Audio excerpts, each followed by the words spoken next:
ऋषि दयानंद जैसा महापुरुष जिसकी एक एक श्वास इस राष्ट्र और समाज के लिए समर्पित थी। संसार भर के जब महापुरुषों की हम तुलना करें तो संसार भर के सारे महापुरुषों के एक पलड़े में बिठा दीजिए और ऋषि दयानंद जी को एक दूसरे पलड़े में तराजू के में बिठा दीजिए, फिर भी ऋषि का पलड़ा भारी है। ये मैं इस बात को इसलिए नहीं कह रहा कि मैं आर्य समाज का प्रचारक हूं, बाकी संसार भर के जितने भी निष्पक्ष महापुरुष हैं उन सब ने महर्षि दयानंद जी महाराज को वो सम्मान दिया है जो सम्मान अन्य किसी महापुरुष को नहीं मिल पाया। लेकिन दुर्भाग्य विडंबना हमारे साथ में ये रही कि जहाँ पर सभी लोगों ने महर्षि को सम्मान दिया, लेकिन बीच के कालखंड में हमारे साथ राजनीति भी बहुत हुई और एक षड्यंत्र आर्य समाज और महर्षि दयानंद के खिलाफ समाज में चलाया गया। हमारी एक बात को प्रचारित किया गया और बात ये थी कि आर्य समाजी लोग मूर्ति पूजा का खंडन करते हैं। आर्य समाजी कौन होते हैं? जो मूर्ति पूजा नहीं मानते, वो आर्य समाजी होते हैं। आर्य समाज ने बहुत सारे काम किए, ठीक है, मानते हैं मूर्ति पूजा का खंडन भी आर्य समाज ने किया, लेकिन क्या मूर्ति पूजा का खंडन सिर्फ आर्य समाज ने ही किया और लोगों ने नहीं किया? मूर्ति पूजा का खंडन तो सभी संत महापुरुषों ने किया है, लेकिन फिर भी किसी के बारे में समाज के मन में वो आक्रोश नहीं है कि उन्होंने मूर्ति पूजा का खंडन किया। ये आक्रोश महर्षि दयानंद और आर्य समाज के प्रति ही क्यों है लोगों का? ये चिंतन करने की आवश्यकता है। कहीं ना कहीं हम षड्यंत्र के शिकार हुए। कुछ लोगों ने हमारे खिलाफ समाज में प्रचार करना शुरू किया, ये आर्य समाजी हैं, इनके सत्संग में मत जाना, ये रामकृष्ण को नहीं मानते, ये देवी देवता को नहीं मानते, ये भगवान को नहीं मानते, ये मूर्ति पूजा का विरोध करते हैं, आदि आदि बहुत सारी बातें समाज में हमारे बारे में चलाई गई। विडंबना की बात यह है कि ये षड्यंत्र क्यों हमारे साथ हुआ, इस बात को आप समझिएगा। मैं अपनी चर्चा को प्रारंभ कर रहा हूं। देखिए, आज भी अगर विधर्मी किसी संगठन से थर्रा रहे हैं, घबरा रहे हैं, तो वो संगठन केवल और केवल आर्य समाज का है। आप लोग ये कहेंगे जी संगठन कहां है आपका? संगठन तो दिखाई देता नहीं। मैंने कल आपके बीच में बात कही थी कि दो प्रकार की लड़ाइयां चल रही हैं, एक हथियार की लड़ाई और एक विचार की लड़ाई। वर्तमान में विचारों की लड़ाई का दौर है।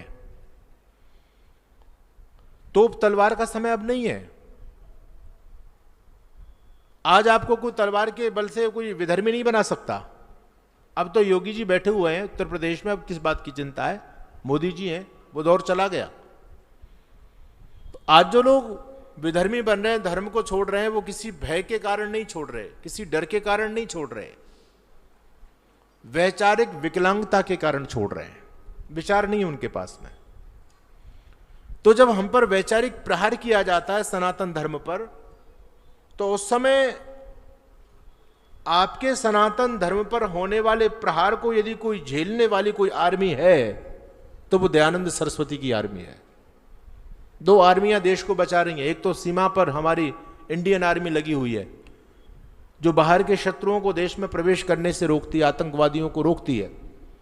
दूसरी जो इस देश को, धर्म को, संस्कृति को नष्ट करने का जो षड्यंत्र देश में चल रहा है, वैचारिक षड्यंत्र जो चल रहा है, इस देश में जो आग लगाई जा रही है, भिन्न भिन्न प्रांतों में देशों को विभक्त करने की जो योजना है, अनेक अलगाववादी जो विचारधाराएं देश में बढ़ रही हैं, जो सनातन धर्म को तोड़ने का काम कर रही हैं, हमारे महापुरुषों पर प्रहार किया जा रहा है, धर्म पर प्रहार किया जा रहा है, उनको यदि कहीं से जवाब मिलता है तो केवल आर्य समाज के मंच से मिलता है, बाकी अन्य किसी पौराणिक मंच से नहीं मिलता। इसलिए मैं कहता हूं कि विधर्मी मुल्ला मौलवी पादरी आज भयभीत हैं आर्य समाज के प्रचार से, और कुछ हमारे पाखंडी भी भयभीत हैं, रामभद्राचार्य जैसे। क्योंकि महर्षि दयानंद जी महाराज की 200वीं जयंती के उपलक्ष्य में, और आजकल हमारा युवा वर्ग बहुत जागृत हो रहा है। एक दौर था जब हम सोशल मीडिया पर नहीं होते थे, आजकल सोशल मीडिया पर आर्य समाज के बहुत प्रचारक आ गए, और आर्य समाज के सिद्धांतों में दम है, तो सभी लोगों को, जो बुद्धिजीवी लोग हैं, उनको आर्य समाज की बात अच्छी लगती है। इसलिए जब आर्य समाज का प्रचार बढ़ता है तो इन पाखंडियों की दुकानें प्रभावित हो रही हैं। इसलिए ये रामभद्राचार्य जैसे जानबूझ करके, क्योंकि हिंदू समाज को आर्य समाज से दूर करो, अगर हिंदू समाज आर्य समाज के संपर्क में आ गया तो तुम्हारा पाखंड नहीं चल पाएगा। इसलिए क्या करें? बीच में खाई पैदा करो आर्य समाज और हिंदू समाज के बीच में, तो राम भद्राचार्य बयान देते हैं कि स्वामी दयानंद सरस्वती राम और कृष्ण को काल्पनिक मानते थे। क्या ऐसा है? ये कितना बड़ा षड्यंत्र है। तो ये षड्यंत्र हमारे साथ में अपने लोग भी कर रहे हैं, स्वार्थी लोग भी कर रहे हैं, और विधर्मी लोग तो कर ही रहे हैं। तो जानबूझ करके समाज में आर्य समाज के खिलाफ एक विचारधारा, एक प्रचार किया जा रहा है कि आर्य समाज के लोग मूर्ति पूजा को नहीं मानते, आर्य समाज के लोग हमारे संस्कृति को नहीं मानते, आदि आदि। एक षड्यंत्र और मैं आपको बताता हूं। इस हिंदू धर्म के अंदर वैसे तो हमारा कोई ना तो नाम हिंदू है ना धर्म हिंदू है, हम सबका नाम आर्य और हमारे धर्म का नाम है वैदिक सनातन धर्म। लेकिन आजकल हिंदू धर्म कहा जाता है, इसलिए मैं बोल रहा हूं।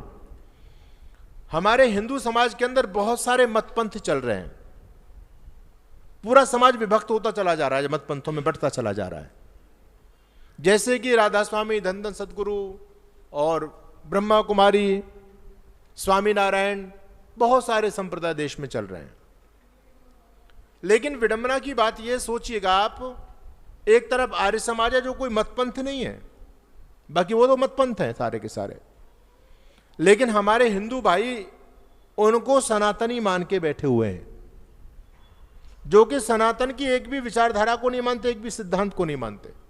वो लोग ना आपके सनातन के किसी महापुरुष को मानते, ना राम को मानते, ना कृष्ण को मानते, ना मां भगवती सीता को मानते, ना देवी दुर्गा, किसी भी महापुरुष को नहीं मानते, ना आपके त्योहारों को मानते हैं, ना आपके सिद्धांतों को मानते हैं। बताओ, निरंकारी वाले भगवान राम को मानते हैं क्या? धन सदगुरु वाले भगवान राम कृष्ण को मानते हैं? राधा स्वामी वाले मानते हैं? बताइए कोई मानता हो तो। कबीरपंथी मानते हैं? नहीं मानते। स्वामीनारायण वाले मानते हैं? नहीं मानते। लेकिन आपने किसी हिंदू को यह नहीं कहते सुना होगा, जी हम तो सनातनी हैं और ये धन सदगुरु वाले हैं, हम सनातनी ये राधा स्वामी वाले हैं, हम सनातनी ये ब्रह्मा कुमारी वाले हैं। लेकिन आपने ये कहते हुए सुना होगा हम सनातनी और ये आर्य समाजी हैं। इसका मतलब कि आर्य समाज सनातनी नहीं है।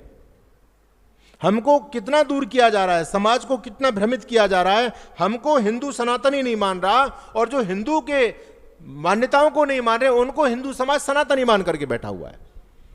जो आर्य समाज राम को भी मानता है, कृष्ण को भी मानता है, सारे महापुरुषों को मानता है, सनातन धर्म के सारे पर्वों को मानता है, आर्य समाज ही तो सही स्वरूप में मानता है सबको। लेकिन उस आर्य समाज को हिंदू समाज सनातनी नहीं मानता, कहता ये आर्य समाजी हैं और हम सनातनी हैं। वो धन सदगुरु को भी सनातनी मान रहा है, ब्रह्मा कुमारी को भी सनातनी मान करके बैठा है, स्वामीनारायण को भी सनातनी मान करके बैठा है। लेकिन जो वास्तव में सनातनी है आर्य समाज, उसको हिंदू समाज सनातनी नहीं मानता। ये हमारे साथ बहुत बड़ा षड्यंत्र है। तो महर्षि दयानंद जी महाराज की 200वीं जयंती का काल है। आने वाले 2025 में आर्य समाज को भी 150 वर्ष हो जाएंगे। महर्षि दयानंद जी को 200 वर्ष और आर्य समाज की स्थापना को 150 वर्ष। तो हम लोगों को पूरा ईमानदारी से परिश्रम करके जन जन तक ऋषि के मंतव्यों को पहुंचाने की आज आवश्यकता है। अगर आप इस सनातन धर्म को बचाना चाहते हो, आर्य समाज के भविष्य में ही सनातन धर्म का भविष्य निहित है, आर्य समाज के भविष्य में ही देश का भविष्य निहित है। यदि आप इस सनातन वैदिक धर्म संस्कृति को बचाना चाहते हो तो आपको आर्य समाज को बचाना पड़ेगा। आर्य समाज के सिद्धांतों का जन जन तक प्रचार प्रसार करना पड़ेगा।